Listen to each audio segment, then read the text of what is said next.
¿Qué tal están? Bienvenidos. Filosofía de Lope de Vega.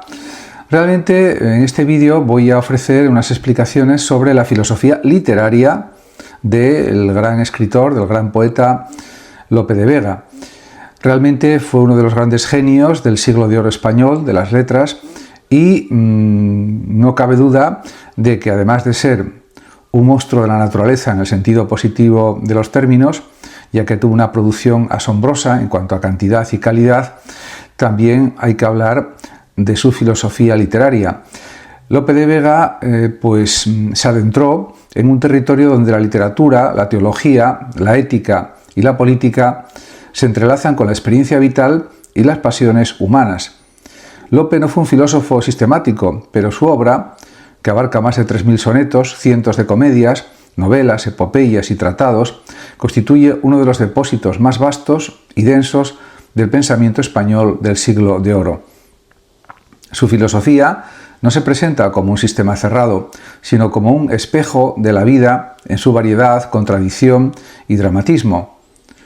Desde una religiosidad ardiente hasta una conciencia aguda de la condición humana, desde una defensa del orden natural y social hasta la transgresión gozosa de sus límites. Lope de Vega no piensa en abstracto, piensa en acto, en forma de personajes, versos, situaciones, dilemas éticos. No obstante, sí puede afirmarse que en Lope subyace una cosmovisión coherente, una filosofía poética del mundo, del amor, del deber, de la gloria, del pecado y del tiempo, entre otras cuestiones. Realmente se puede decir que su producción teatral fue inmensa.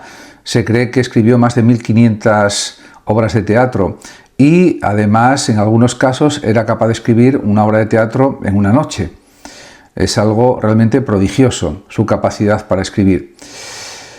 El mundo lo entiende como teatro y la vida como representación. Uno de los ejes filosóficos fundamentales en Lope de Vega es la concepción del mundo como un gran teatro. Esta idea, que encuentra su formulación más famosa en Shakespeare, ya era un lugar común en la cultura barroca, pero en Lope alcanza una expresión particularmente poderosa. La vida es representación, no solo en sentido metafórico, sino ontológico. Las personas no son quienes son, sino quienes representan ser.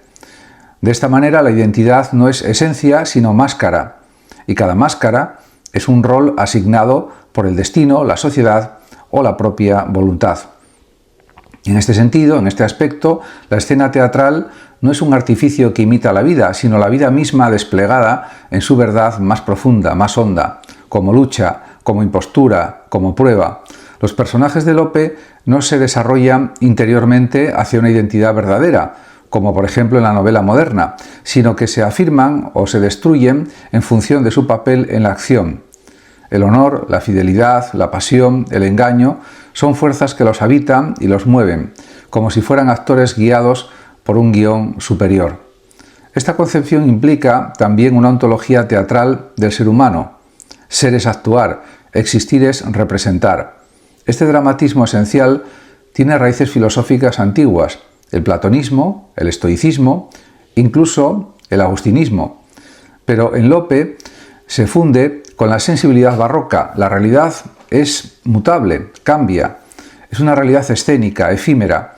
No hay permanencia, solo tránsito, solo movimiento. Por ello, la verdad no se busca en lo permanente, sino en el conflicto.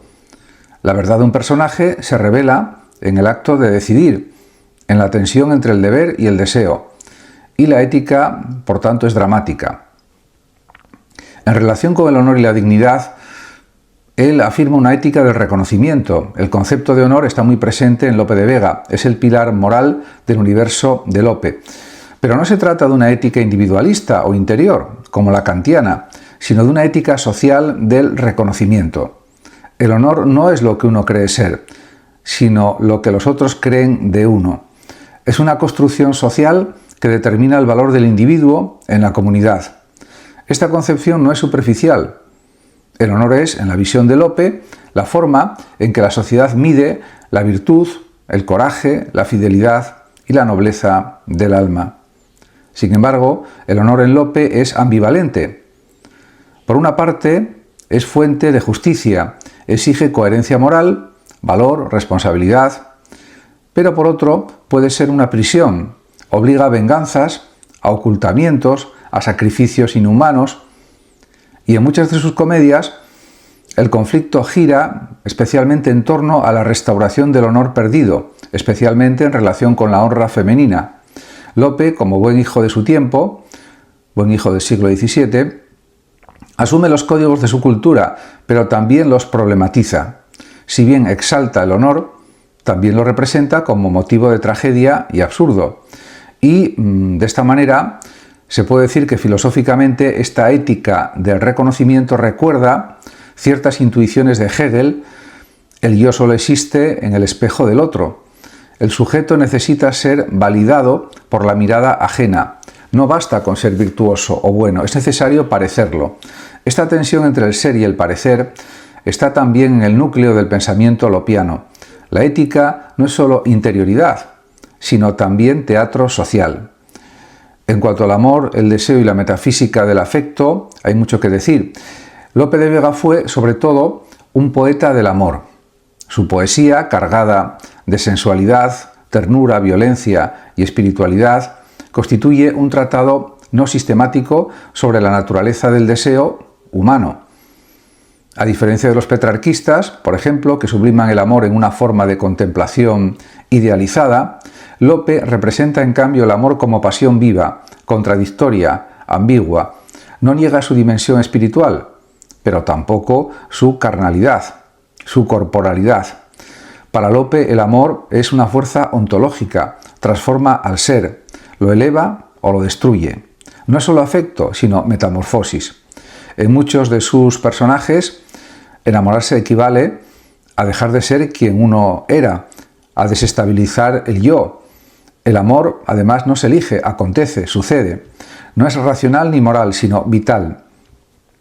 En este punto, Lope se adelanta a concepciones modernas del amor, como evento, como irrupción, como experiencia límite, que se encuentran en, por ejemplo, Kierkegaard, en este filósofo, en Lacan, en Barthes, en estos otros filósofos también, pero este amor no está separado del deseo. En Lope el deseo es motor de la acción. Sin deseo no hay historia.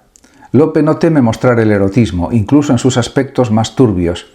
En sus obras se explora el deseo ilegítimo, el amor imposible, la infidelidad, la pasión como forma de locura. De todas formas, no hay nihilismo. El deseo es a su modo sagrado. Es el modo humano de rozar lo absoluto. A veces el amor se convierte en una forma de redención, otras en una forma de condena, pero siempre es revelación. Quien ama conoce el mundo de otra manera. En relación con la religiosidad y su visión del pecado, hay que señalar que pese a su vida agitada, sus amores, sus escándalos y contradicciones, Lope fue profundamente religioso. En sus últimos años se ordenó sacerdote y su obra está atravesada por una sensibilidad teológica que no siempre coincide con la ortodoxia. En Lope, Dios no es una idea abstracta, sino una presencia encarnada en la belleza del mundo, en el sufrimiento humano y también en la misericordia. De hecho, su teología es afectiva antes que doctrinal, o su interpretación de la religión. El pecado en su visión no es tanto transgresión legal como desorden del amor. El alma peca cuando ama mal, cuando pone su deseo por encima de su deber. Pero Lope no cree en la pureza. Su visión es trágica.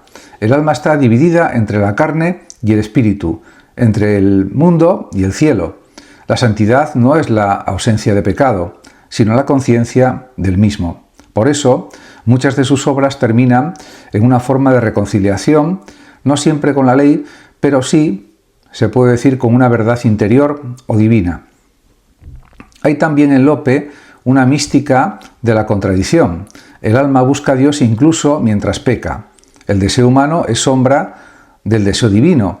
Y esta visión también recuerda a los planteamientos de San Agustín, pero también recuerda a Santa Teresa, cuya influencia espiritual fue profunda en el siglo de oro. En última instancia, Lope no niega el mal, pero cree en la gracia divina. Cree que el alma, incluso caída, puede ser levantada por el amor divino. Respecto al tiempo y su fugacidad, en la conciencia barroca, pues hay que decir que como escritor barroco que fue, Lope es profundamente consciente del paso del tiempo, de la caducidad de todas las cosas humanas. La muerte no es en su obra un accidente, sino una constante presencia. Lo que hoy brilla, mañana se apaga. La fama, el amor, el honor, la belleza, todo es transitorio. Esta conciencia no lo conduce al nihilismo, a la nada, sino a una exaltación de la vida presente, del instante.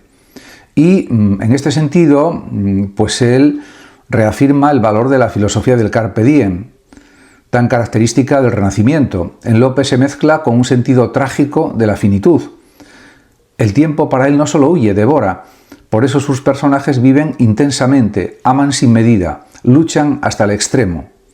En esta urgencia vital se revela una sabiduría existencial. Nada es eterno, pero todo puede ser vivido con plenitud. Además, en su poesía se encuentran innumerables reflexiones sobre la fugacidad, la vanidad del mundo, la gloria efímera. De todas maneras, también hay una esperanza más allá del tiempo, la eternidad divina, el alma inmortal, el sentido trascendente del sufrimiento. Lope no se contenta con la inmanencia, aspira al infinito, aunque sabe que está hecho de barro.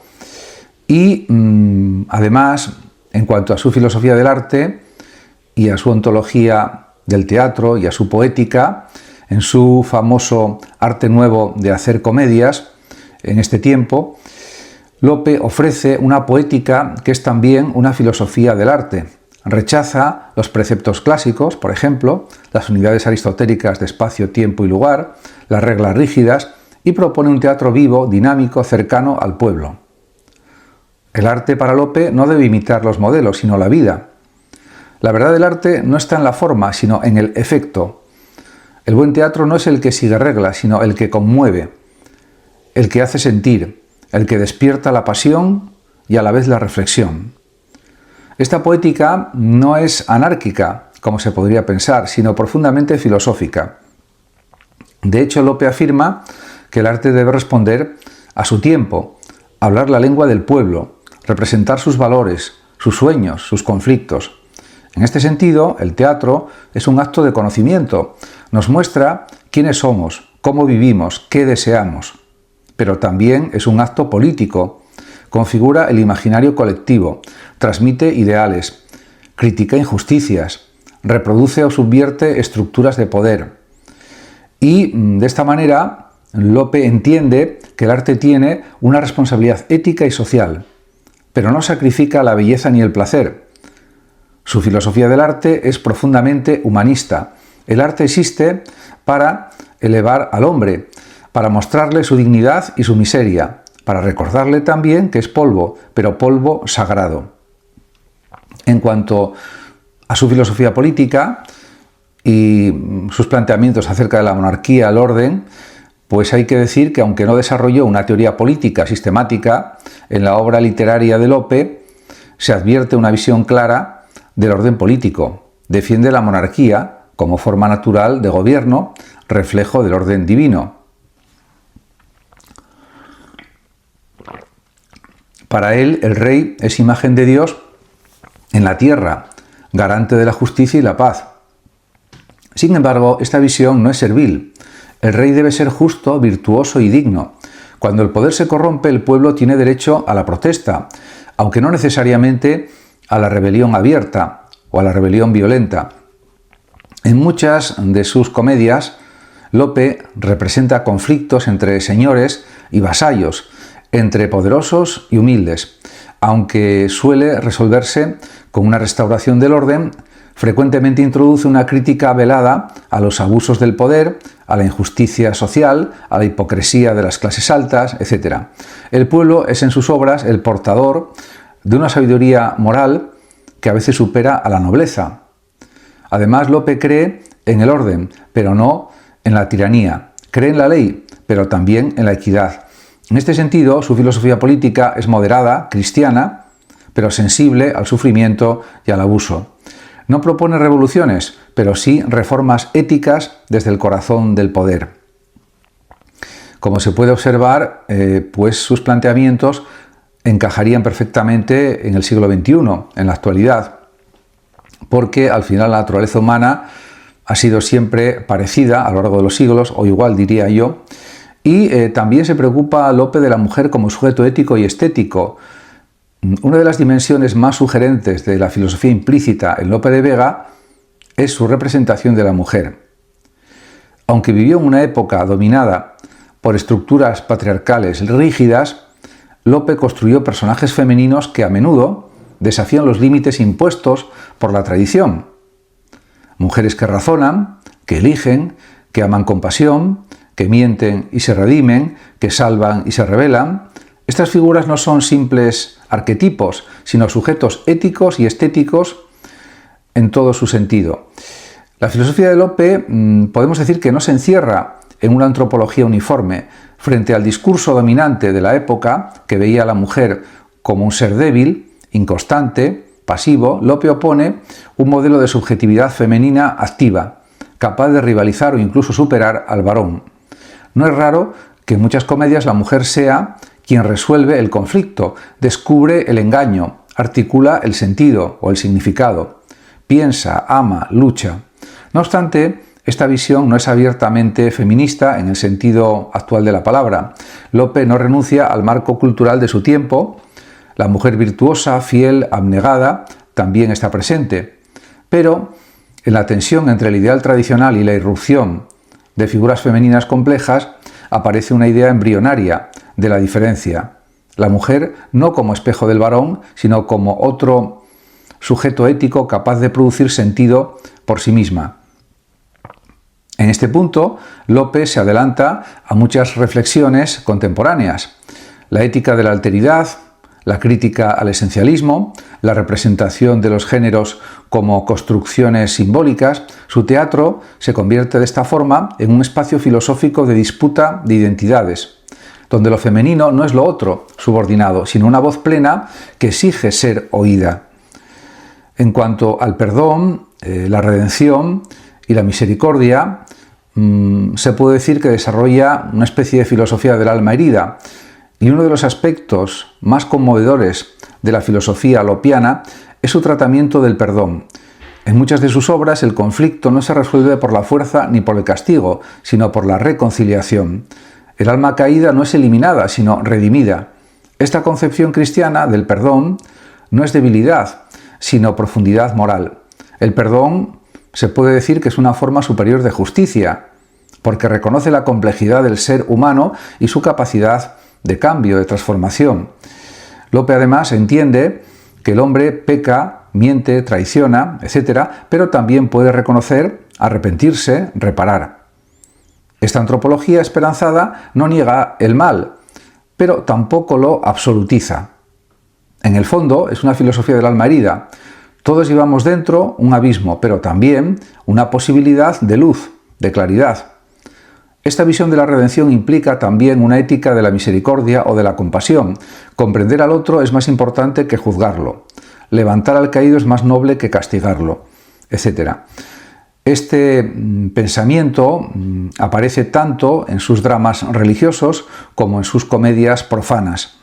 La misericordia no es solo atributo divino, sino virtud humana. El perdón, además, para él no es olvido, sino transformación. Esta dimensión profunda de su filosofía moral conecta con las grandes tradiciones espirituales y, al mismo tiempo, con una visión moderna del ser humano como sujeto en proceso, no clausurado, no cerrado por sus errores. Y, además de esto, también hay que hablar de su filosofía del lenguaje, del poder de la palabra. En Lope, la palabra no es simple instrumento de comunicación, es fuerza creadora, reveladora, transformadora. El lenguaje en su obra tiene un valor ontológico. Nombrar es dar existencia. Persuadir es mover la voluntad. Poetizar es tocar lo eterno. Esta filosofía del lenguaje no se formula explícitamente, pero se manifiesta en su uso exquisito de los registros, en su capacidad para hacer que la palabra diga más de lo que significa. Y en esto pues es también un gran genio. Lope no solo utiliza el lenguaje, lo explora, lo exalta, lo lleva a sus límites. Cada personaje habla desde un mundo lingüístico propio. La nobleza habla con dignidad, el pueblo con ingenio, los enamorados con lirismo, los traidores con sutileza. Esta diversidad refleja también una comprensión profunda del lenguaje como forma de ser en el mundo. Y además, Lope introduce metatextualidad en muchas obras, en las que se reflexiona sobre el arte de hablar, de escribir, de actuar. La palabra puede enredar, confundir, iluminar, ocultar, pero también puede redimir. En su poética, la palabra es eficaz, transforma al que la escucha, eleva al que la pronuncia. Esta dimensión sacramental del lenguaje conecta también con una visión casi teológica de la poesía, como acto que une lo humano con lo divino. En cuanto a Lope y la sabiduría popular, pues efectivamente él plantea una filosofía del pueblo. Una de las mayores originalidades de Lope fue incorporar la voz del pueblo al corazón del arte culto. De hecho, en sus comedias, los personajes populares, graciosos, labradores, criadas, villanos, no son caricaturas, sino portadores de una sabiduría vital, irónica y concreta. La filosofía que emerge de sus voces es una filosofía práctica, desengañada, realista. No parte de grandes conceptos, sino de la experiencia cotidiana. Pero en esa experiencia se revela o manifiesta un saber del mundo tan válido como el de los letrados. Lope democratiza el pensamiento. No hace filosofía desde la cátedra, sino desde la calle, desde la cocina, desde la plaza. En los refranes, por ejemplo, en los equívocos, en los chistes, se esconde una visión del hombre y del mundo.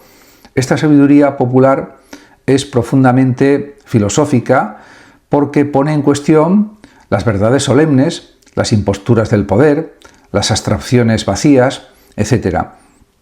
Y pues se puede decir que Lope funda una filosofía del sentido común, una ética de la mesura, una lógica del deseo, una ontología del trabajo.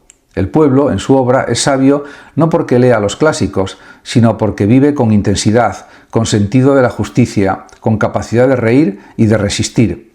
Esta filosofía popular, por tanto, es uno de los legados más modernos de su obra. Nos recuerda que el pensamiento no pertenece a una élite, sino a la humanidad de forma total. Y en este sentido también hay que analizar cómo entiende el yo el propio Lope de Vega, el yo como contradicción. En muchos textos de Lope, sobre todo en su poesía más íntima, se delinea una imagen del yo profundamente moderna, un sujeto escindido, separado, en lucha consigo mismo, incapaz de encontrarse en una unidad. Este yo dividido aparece en sonetos donde el poeta se acusa y se absuelve, se exalta y se desprecia, desea y teme, cree y duda. Esta oscilación no es fingida, es la expresión de una antropología que ve al ser humano como un campo de tensiones. No hay en Lope, por tanto, una identidad esencial y permanente. El sujeto está hecho de pasiones, circunstancias también, contradicciones. No es un ente estático, sino un devenir dramático. Esta visión anticipa ciertas tesis del existencialismo. El yo no es, se hace, y en ese hacerse se desgarra. La conciencia de esta escisión no lleva al cinismo, como se podría pensar, sino a una profunda compasión. Todos los hombres están rotos, y esa ruptura es también su posibilidad de belleza. El yo para Lope es un lugar de combate entre el cielo y la tierra, entre el alma y la carne, o entre el alma y el cuerpo, entre el deber y el deseo. No hay síntesis fácil. Por eso su poesía no ofrece respuestas, sino preguntas. No construye doctrinas, sino escenas interiores donde el lector se reconoce en su propio laberinto. Esta antropología de la contradicción es una de las más altas expresiones de la filosofía realista, corporal, encarnada en su literatura. Y se puede decir que, a modo de conclusión, Lope, en su literatura, desarrolla también, al mismo tiempo, una filosofía sin sistema, pero con mundo. La filosofía de Lope de Vega no se resume en una doctrina ni en un tratado. Es una filosofía que vive en el arte, que respira en los personajes, que se revela en los conflictos, que se siente en los versos. Es una filosofía vital, dramática, existencial, teológica, erótica, política, ética. Es la filosofía de un hombre que vivió todas las vidas, que amó todos los amores, que cayó en todos los pecados y que creyó, sin ingenuidad, en la posibilidad del bien. Lope no quiso ser filósofo, pero fue uno de los mayores pensadores del alma humana. Su teatro, su poesía, sus cartas y su vida son un espejo donde se refleja la complejidad del ser. A través de la forma artística articuló una visión del mundo en la que el hombre no es dueño de su destino, pero tampoco esclavo, en la que el amor no es puro, pero tampoco indigno, en la que el tiempo nos devora, pero también nos engrandece. Y todo esto, pues, aparece en su obra. El arte no es evasión, sino conocimiento. La belleza no es adorno, sino revelación. Y la palabra no es ornamento, sino espada. Lope de Vega, en suma, pensó sin querer hacerlo, y por eso su pensamiento sigue vivo, porque no está en los conceptos, sino en las pasiones. No en los silogismos, sino en los versos, no en las certezas, sino en los misterios que aún nos interrogan, que aún nos interpelan. Muchas gracias a todos por su atención y por mi parte decir que el que lo desee puede compartir este vídeo, darle like o suscribirse a mi canal de YouTube. Hasta pronto.